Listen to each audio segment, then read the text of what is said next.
నేను గింత మంచిగా మాట్లాడితే నువ్వేంది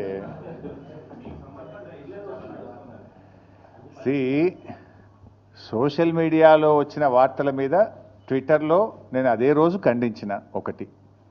రెండు, చివరికి మా నాయకులు దాసోజు శ్రవణ్ గారు ఎర్రోల శ్రీనివాస్ గారికి చెప్పి పోలీస్ స్టేషన్లో కంప్లైంట్ కూడా ఇచ్చి ఆ కంప్లైంట్ను కూడా నా ట్విట్టర్లో పోస్ట్ చేసి ఇటువంటి ఫేక్ ప్రచారం నమ్మొద్దని, తక్షణమే డీజీపీ గారు వీళ్ళ మీద చర్యలు తీసుకోవాలని చెప్పి కూడా నేను రాష్ట్ర డీజీపీ గారిని కోరిన విషయం కూడా మీ అందరికీ తెలిసిందే కదా.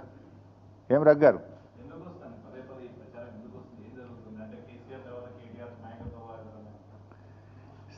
ఆ పంచాయతీ లేదు మా పార్టీలో.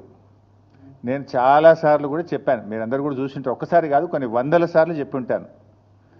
ఇవాళ కేసీఆర్ గారు మా పార్టీ అధ్యక్షుడు. ఆయన యొక్క ఆదేశాలను తూచా తప్పకుండా పాటించే ఒక క్రమశిక్షణ కలిగిన కార్యకర్త హరీష్ రావు అని చెప్పిన.